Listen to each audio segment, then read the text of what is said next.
শীতের তীব্রতা যখন কমতে শুরু করেছে তখন রাজনীতির মাঠে উত্তাপ যেন বেড়েই চলছে।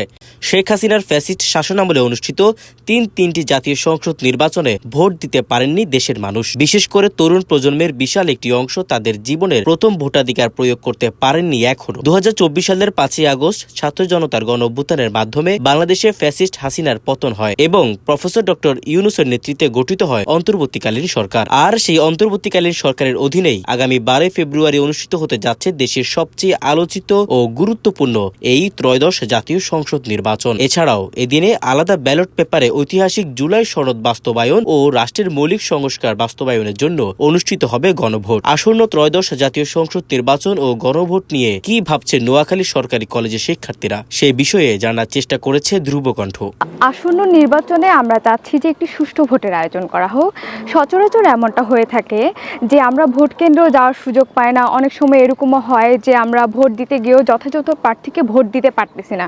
তো আমরা চাচ্ছি যে আসন্ন যে নির্বাচন সংগঠিত হতে যাচ্ছে সেখানে একটি সুষ্ঠু ভোটের আয়োজন করা হোক। সুষ্ঠু ভোটের মাধ্যমে জনগণ তাদের যে প্রার্থী যোগ্য সেই প্রার্থীকে ভোট দিতে পারো। এছাড়াও আমরা প্রার্থী হিসেবে যেমনটা প্রত্যাশা করতেছি, আমরা চাচ্ছি যে প্রার্থী যোগ্য, অর্থাৎ হচ্ছে যে যিনি শিক্ষিত এবং তরুণ সমাজের জন্য যথাযথ কিছু করতে পারবেন, তরুণ সমাজকে এগিয়ে নিয়ে যেতে পারবেন, আমাদের শিক্ষা ক্ষেত্রে যথাযথ ভূমিকা পালন করতে পারবে। এছাড়াও শিক্ষা ছাড়াও আমাদের আরও অনেকগুলো খাত রয়েছে, ইকোনমিক্স, অর্থনীতি, কৃষিখাত, প্রত্যেকটি খাতেই যিনি ব্যাপকভাবে ভূমিকা পালন করতে চাইবে আমরা তেমনই যোগ্য প্রার্থী চাচ্ছি। দাঁড়িয়েছে আমরা চাই যে ওই প্রার্থীর মধ্যে থেকে যে সবচেয়ে বেশি যোগ্য এবং যার হচ্ছে পরিচালনা করার মতো ওইরকম অ্যাবিলিটি আছে ওই প্রার্থীটাই নির্বাচিত হোক। এবং আমরা চাই যে একটা সুষ্ঠু নির্বাচন হোক, সবাই দুইটা ভোট দিব, হ্যাঁ ভোট। আমরা তো দেশের সংস্কার চাই, তো আমি ইয়ং জেনারেশনের কাছে আহ্বান রাখবো যে আপনারাও গণভোটে হ্যাঁ দেন। জুলাই আন্দোলনের পরে আমাদের সবচেয়ে বড় আকাঙ্ক্ষার জায়গা হচ্ছে সংস্কার। সেই সংস্কারের জন্য আমাদের সকলের প্রয়োজন গণভোটে হ্যাঁ ভোট দিয়ে গণভোটকে জয়যুক্ত করা। নির্বাচনে আমরা অবশ্যই চাইবো যোগ্য প্রার্থীরা নির্বাচিত হোক। তো সরকারের কাছে অনুরোধ থাকবে নির্বাচন যেন সুষ্ঠুভাবে সম্পন্ন হয়। ত্রয়োদশ জাতীয় সংসদ নির্বাচনে আমি সর্বপ্রথম ভোটার। বিগত ইতিহাসে আমার পরিবারের কেউ ভোট দিতে পারেনি বা ভোট কেন্দ্রে যেতে পারেনি। এই সময়ে এই ত্রয়োদশ জাতীয় নির্বাচনে আমি আশাবাদ ব্যক্ত রাখবো ইন্টারিম গভর্নমেন্টের কাছে যে তিনি আমাদেরকে অবাধ সুস্থ একটি নির্বাচন উপহার দিবে। সেক্ষেত্রে আমরা প্রার্থীতে দেখে নয়, বরং আমরা তাদের যোগ্যতা থেকে ভোট দিব।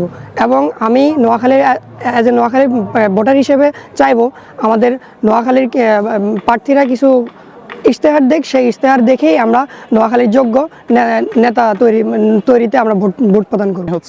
জাতীয় নির্বাচনে আগে কখনো ভোট দেওয়ার সুযোগ হয় নাই, এবারে আমার প্রথম ভোট দেওয়ার সুযোগ হবে এবং আমি মনে করি এবার আমি সুষ্ঠুভাবে কেন্দ্রে যেতে পারবো এবং আমার ভোট আমি প্রদান করতে পারবো, আমার মতামত আমি দিতে পারবো। এবং দেশে আমি দেখতে পাচ্ছি নির্বাচনের একটা আমেজ সৃষ্টি হচ্ছে, আমেজ দেখা যাচ্ছে যেটা আমরা গত অনেক বছর দেখতে পাই নাই। তবে এবার আমরা একটা ভালো আমেজ দেখতে পাচ্ছি। আশা করি এবারে নির্বাচন সুষ্ঠু হবে এবং আমরা একজন যোগ্য প্রার্থীকে বাছাই করে নেব। প্রার্থী বাছাই করার ক্ষেত্রে আমরা চাই যিনি যোগ্য, সৎ, শিক্ষিত, যিনি কিনা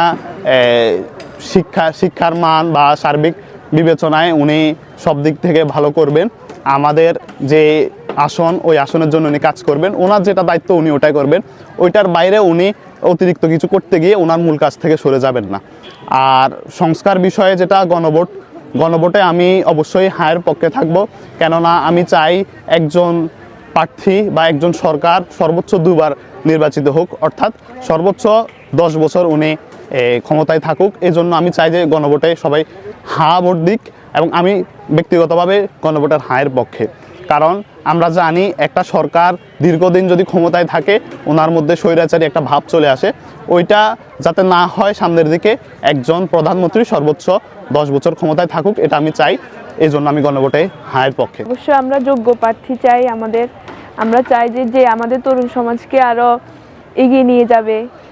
একজন তরুণ হিসাবে আমার এটাই আশা। আর আমরা চাই আমাদের জনগণের একজন প্রার্থী হোক।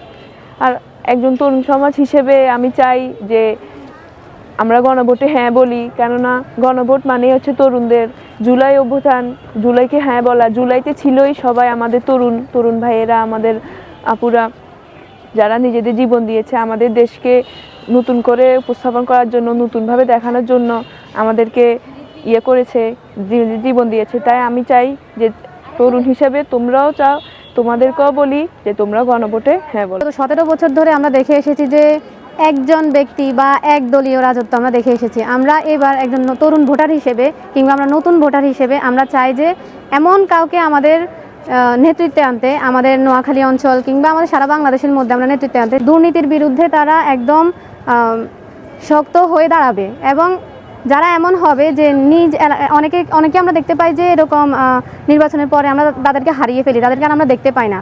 কিন্তু আমরা চাই যে এমন একজন মানুষ এমন একজন ব্যক্তি আমাদের প্রার্থী হোক বা আমাদের নির্বাচিত প্রার্থী হোক, যিনি আমাদের কাছে সবসময় থাকবেন, এরকম মানুষকে আমরা চাই। আর এমন একজন চাই যে আমাদের নোয়াখালীর যুব সমাজের উন্নতির জন্য কাজ করে যাবে, যেমন আমাদের কর্মদক্ষতা বৃদ্ধি কিংবা আমাদের নোয়াখালীর বিভিন্ন ধরনের উন্নয়ন প্রকল্পের ক্ষেত্রে তারা কাজ করে যাবে, এই জিনিসটাই আমরা চাই।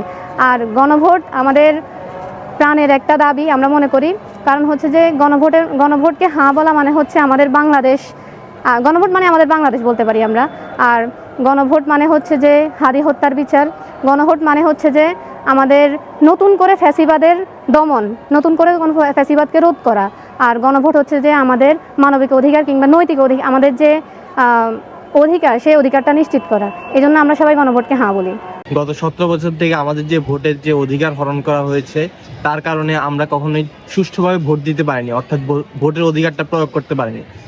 আমি তরুণ হিসেবে আমি আশা করি এবার আমরা সুন্দরভাবে ভোট কেন্দ্রে গিয়ে ভোট দিতে পারবো, এমন প্রার্থীকে আমরা আশা করি, প্রত্যাশা করি, যারা হচ্ছে আমাদের এই যে নোয়াখালী বিভাগ, যেটা হচ্ছে অনেক আগ থেকেই দাবিটা আসছে, এই দাবিটা যাতে তারা পূরণ করে এবং নোয়াখালীর যে রাস্তাঘাটগুলোকে যাতে তারা খুবই মেরামত করে, খুবই উন্নত করে, সেটা আমরা আশাবাদ ব্যক্ত করি। এরপরে গণভোটে হচ্ছে আমরা হ্যাঁ বলবো অবশ্যই, কারণ গণভোট মানে হচ্ছে যে এই যে জুলাই সনদ, অর্থাৎ এই যে জুলাই পরবর্তী যে আন্দোলনের ফলে যে সরকার ব্যবস্থাটা তৈরি হয়েছে, এর ফলে যে আইনগুলা প্রণয়ন হয়েছে, অর্থাৎ যে সংস্কার কাজ হয়েছে, যে শেখ হাসিনার যে স্বৈরাচারের যে শাস্তির বিধানটা কায়েম করা হয়েছে, সেটাকে বৈধতা প্রমাণ করার জন্যই হচ্ছে গণভোটে আমরা হ্যাঁ দিব। এবং আপনার হচ্ছে যে পরবর্তী সময় যে কিছু সংবিধান পরিবর্তন করা, অর্থাৎ যে কিছু একটা ধারণা আছে যে বিসমিল্লাহ শব্দটা বাদ দেওয়া হবে। আসলে বিসমিল্লাহ শব্দটা বাদ দেওয়া হবে না সংবিধান থেকে। সংবিধানে কিছু গুরুত্বপূর্ণ মেজর কিছু সমস্যা আপনার এখানে দূরীকরণ করা হবে। তার মধ্যে একটা হচ্ছে গণভোট যদি আপনি হ্যাঁ ভোটে হ্যাঁ দেন, তাহলে হচ্ছে কি সংবিধান আপনার যে 10 বছরের বেশি সে দলের প্রধান হতে পারবে, কিন্তু রাষ্ট্রপ্রধান হতে পারবে না। এরকম কিছু গুরুত্বপূর্ণ বিধানগুলো সংবিধান সনদগুলো এখানে বাস্তবায়ন হবে। তাই আমরা গণভোটে হ্যাঁ বলি।